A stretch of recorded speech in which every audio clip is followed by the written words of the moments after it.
കൊല്ലത്ത് വിവിധ ബീവറേജസ് ഔട്ട്ലെറ്റുകളിൽ നിന്ന് മോഷണം നടത്തിയ പ്രതിപിടിയിൽ പരവൂർ സ്വദേശി മനുവാണ് അറസ്റ്റിലായത്. പരവൂർ ഔട്ട്ലെറ്റിൽ മോഷണ ശ്രമത്തിനിടെയാണ് പിടിയിലായത്. ചാത്തന്നൂർ, കൊല്ലം, ഓയൂർ ഔട്ട്ലെറ്റുകളിലും ഇയാൾ മോഷണം നടത്തിയതായി കണ്ടെത്തി.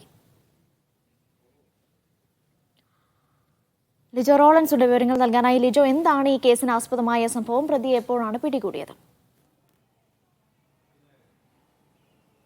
അനീഷ, ഈ മോഷണങ്ങളെല്ലാം നടത്തിയിരിക്കുന്നത് പരവൂർ നെടുങ്ങോലം സ്വദേശിയായിട്ടുള്ള മനുവാണ്. 38 വയസ്സുകാരനാണ്. ഇയാളുടെ ഒരു പ്രത്യേകത ഇതാണ്: ഇയാൾ മോഷ്ടിക്കുന്നതെല്ലാം തന്നെ ബിവറേജസ് ഔട്ട്ലെറ്റുകളിൽ കയറി മദ്യക്കുപ്പി മോഷ്ടിക്കുക. അതാണ് ഇയാളുടെ ഒരു പ്രധാന മോഷണം എന്ന് പറയുന്നത്.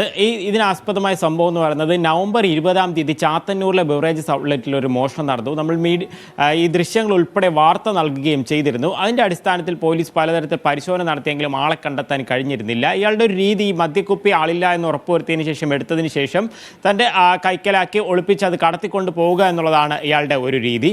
കഴിഞ്ഞ ദിവസം രാവിലെ പരവൂർ ബിവറേജസ് ഔട്ട്ലെറ്റിലും 10 മണി, അതായത് ജീവനക്കാരൊക്കെ ഈ മദ്യമൊക്കെ അടുക്കി വെക്കുന്ന സമയത്ത് തന്നെ ഇയാൾ അവിടെ എത്തുകയും അവിടെ ആ റാക്കിൽ നിന്നും ഒരു മദ്യക്കുപ്പി എടുത്ത് തൻ്റെ ഒളിപ്പിച്ച് കടത്താൻ ശ്രമിക്കുമ്പോഴാണ് സംശയം തോന്നി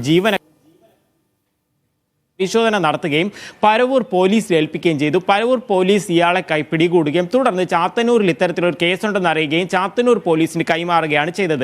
ചാത്തന്നൂർ പോലീസ് കേസ് രജിസ്റ്റർ ചെയ്യുകയും ഇയാളെ റിമാൻഡ് ചെയ്യുകയും ചെയ്തു. തുടർന്ന് അതിനിടയ്ക്ക് നടത്തിയ ചോദ്യം ചെയ്യലിലാണ് ഈ കൊല്ലത്തും ഒപ്പം തന്നെ ഓയൂരിലും ചാത്തന്നൂരിലും എല്ലാം തന്നെ ഈ മോഷണം നടത്തിയത് ഇയാളാണെന്നുള്ള കാര്യം വ്യക്തമായിരിക്കുന്നത്. കൂടുതൽ സ്ഥലങ്ങളിൽ ഇയാൾ മോഷണം നടത്തിയിട്ടുണ്ടെന്നുള്ള കാര്യം പരിശോധിക്കുന്നുണ്ട്.